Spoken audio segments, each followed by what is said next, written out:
Hello guys of YouTube, just a slight, somewhat delayed reaction video.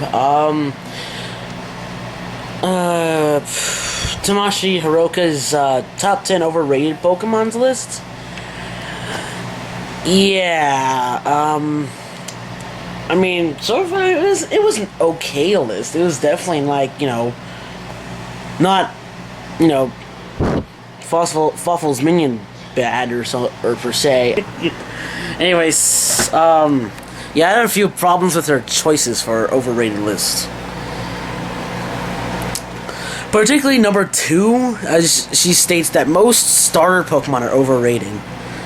And then I did a little studying. I don't go to Smogon, I don't go to just this elitist website, I just go to Cerebi.net. I mean, if you don't like Cerebi, that's fine. But my personal belief, I believe that Cerebi is the better site. Now, what she has in her number 2 spot, she compares many Pokemon to others. Now, there are going to be a few problems. At least, I've seen 3 so far. So, hang tight with me. See, what she is comparing she's comparing stat-wise. There's there's the first problem. Blastoise to Cloyster. And notice it has a less than sign right there in between them. In my honest opinion, Blastoise is actually slightly better than Cloyster. Now you're asking me, oh, how is Blastoise slightly better than Cloyster? Well, Blastoise is somewhat more durable than Cloyster, because I checked on Cerebi.net. And Cloyster has crap special defense, which means a good Thunder could knock it out. Just a good Thunder, Thunderbolt, Solar Beam, whatever good grass type moves there are out there, like probably Giga Drain or something. That could probably knock it out in one blow. Blastoise could probably take at least 2 or slightly more, depending on how you train it. But personally, I find Blastoise to be a lot better, as, again, this is going to be a really common topic. The typing between Blastoise, who's just a plain water type, and Cloyster, who's a water and ice type. And adding ice to being an already water type gives it a lot more weaknesses, such as rock and fighting. But those are usually mostly physical moves. But there are some special, well, I don't think there's any special, there's a special there's Aura Sphere, that's a special type fighting move, so that can kill Cloyster. So,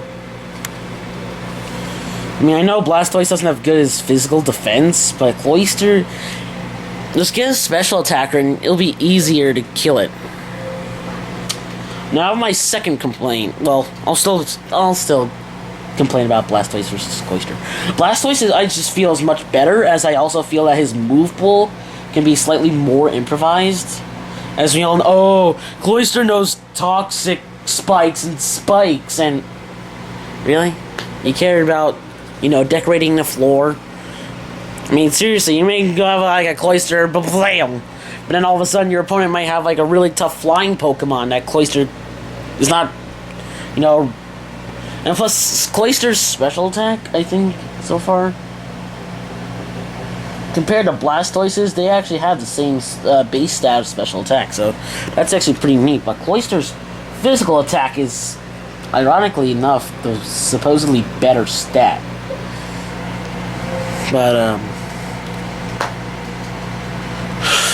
so, yeah, Blastoise is not supposed to be like this big, awesome, strong dude. He's supposed to be the shield, as Cloyster, but Cloyster just has too many weaknesses. And now here's my second problem.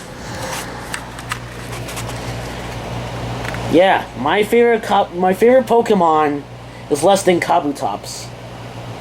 Now that I have a bit of slight issue, as I feel that they are actually pretty good rivals. I mean, they have some stats that are better than each other, but I feel one has the slightly better move pool, and that is Feraligatr. Feraligatr has Brick Break, which, can defeat Kabutops, because Kabutops is not a very defensive fighter. He's designed to be a Aqua Jet sweeper, apparently by Smogon, or whatever websites. But they always... And then they also say that Feraligatr is supposed to be the exact same. But Feraligatr has... I'm pretty sure I've seen it, but I'm pretty sure Feraligatr has, like, better defenses. Plus, adding Rock to the already mentioned Water type to Kabutops also gives it, again, more weaknesses. As giving Kabutops a double weakness to Grass before you say, oh, no one uses Grass in fight in competitive battling. You'd be pretty wrong.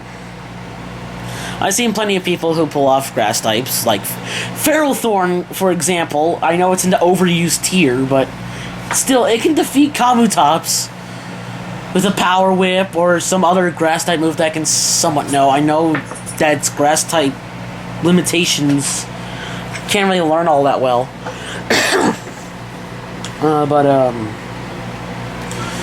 I just feel Feraligatr is the overall stronger fighter. I mean, they both can use Swords Dance, but Kabutops has the overall speed. I mean, what good is speed if you can't take a hit? I mean, okay, yes, okay, that was probably bad, but... I know that's supposed to be the purpose of a sweeper. You know, having poor defense while having really somewhat good attack. But I just feel Feraligatr can... Because Feraligatr can take more. Because I think I'm pretty sure I looked it up that Feraligatr has higher special defense than Kabutops, and the fact that I actually know a friend who I actually have a friend who actually does use like a Venusaur for competitive battling, and I taught my Feraligatr Avalanche, and I thought that would be a good move because it can actually survive a blow, but Kabutops on the other hand cannot really take a blow from Venusaur. I mean, this is all opinion-based, but looking at the stats, well, looking up stat-wise, then, yeah, it's completely fact. But I just feel, in my opinion, that Feraligatr is the slightly better Pokemon. Now here's the third problem to this, to her comparisons. I feel that make her, you know, really bad and stuff. I feel that this comparison kind of makes her slightly biased, maybe? I mean, I don't know, I wouldn't, like, say anything bad, but... maybe biased. That is Typhlosion versus Entei. And that's a really bad comparison because, one's a starter, two, it's a pseudo-legendary. So, to me, the stat totals are, of course, going to be different. With Entei going to be all high and mighty. I mean, no offense to Entei. I mean, it's just the status. Entei, as a pseudo-legendary, is going to have a 600... base stat. He's going to have at least a 600 base stat total, while Typhlosion, I think, is like... I think I saw 535. I don't know. Maybe I'm just an idiot. But comparing Typhlosion to Entei, that's like comparing, like... that's like comparing Electrode to Zapdos. And that's not a really fair comparison, because you're comparing a regular Pokemon to a pseudo-legendary. And I just feel that that kind of comparison is unfair. Because Entei's so much better. What are you doing? Stay mute.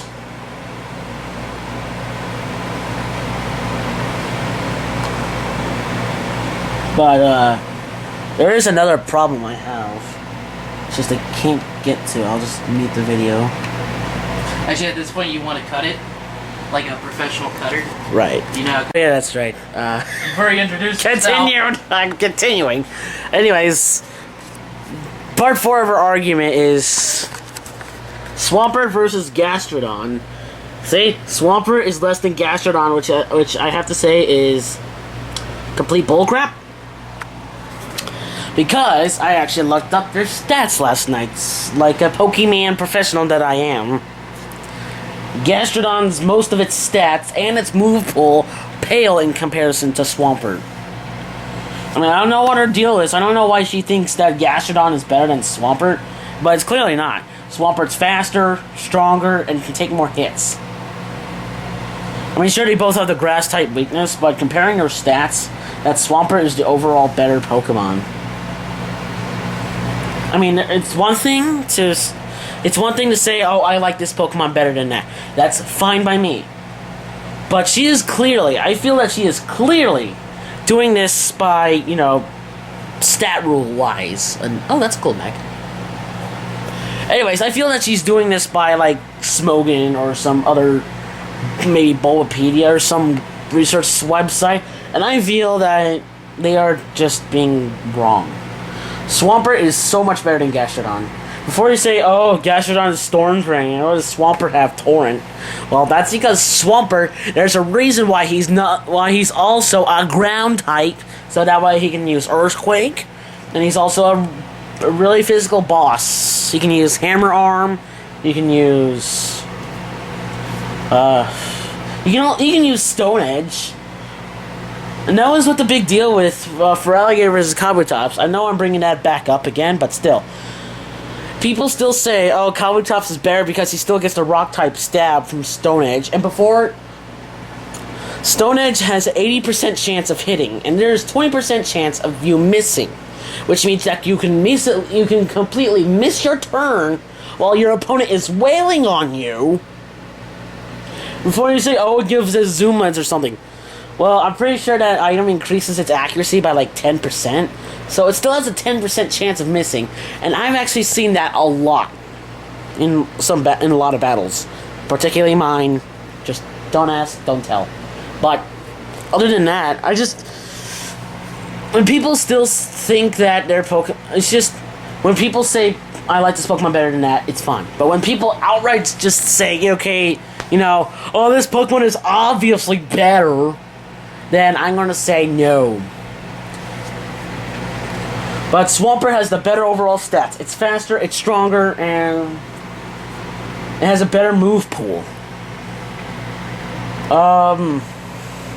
Is there any other comparisons that I feel are not that good? No, not really. I mean,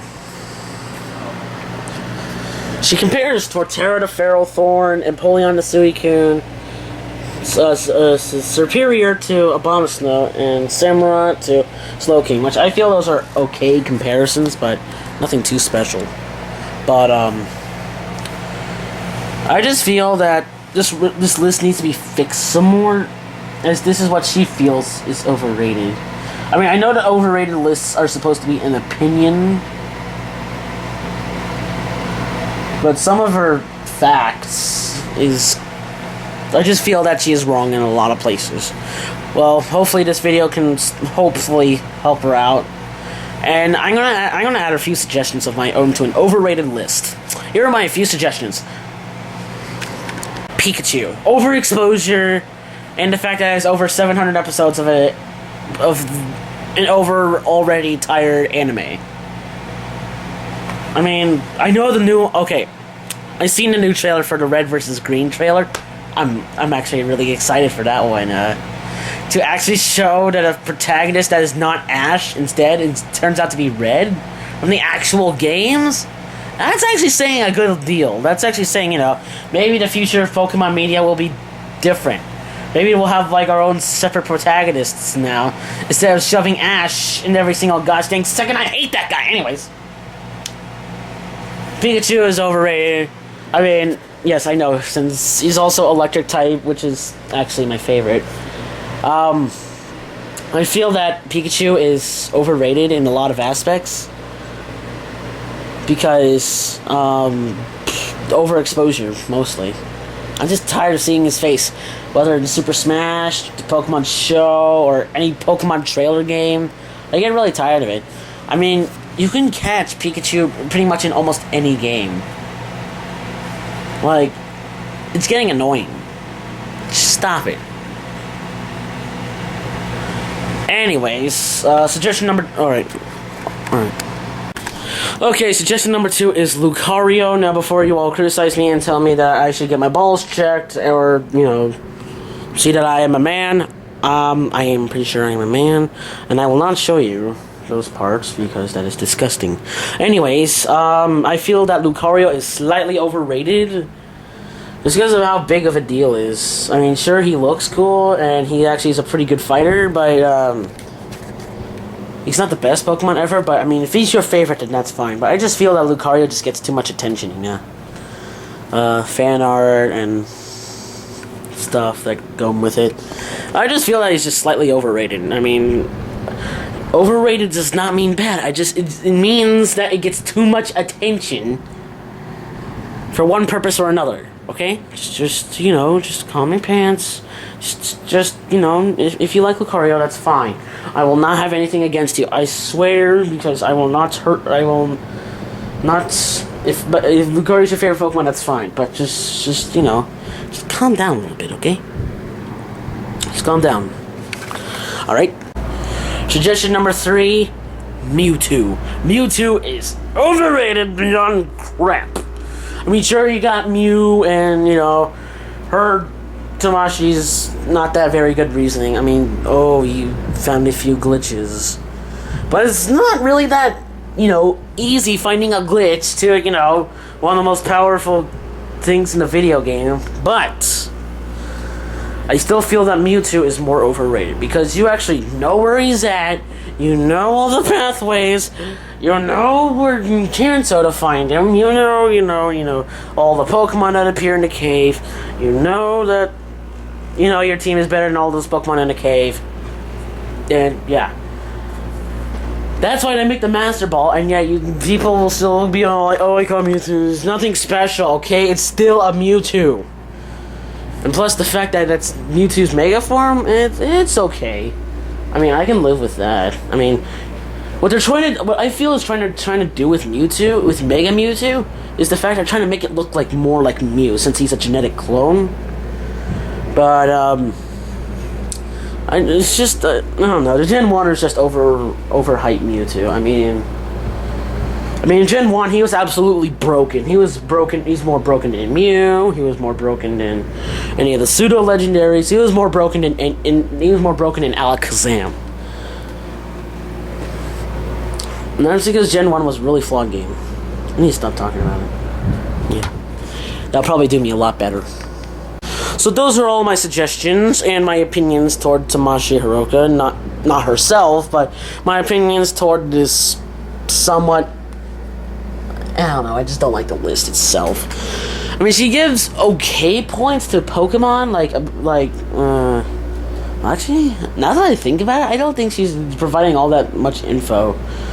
I mean, there are a few more overrated Pokemon I can go over, but I've already probably pissed off a few people already, so I'm gonna probably end it here.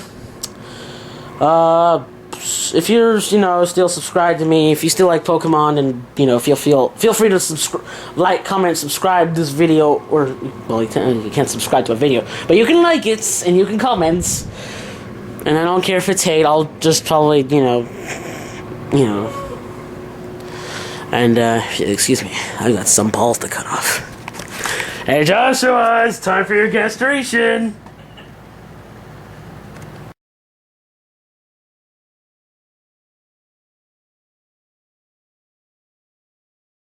Drink on set. Isn't that nice? Shut your fucking mouth.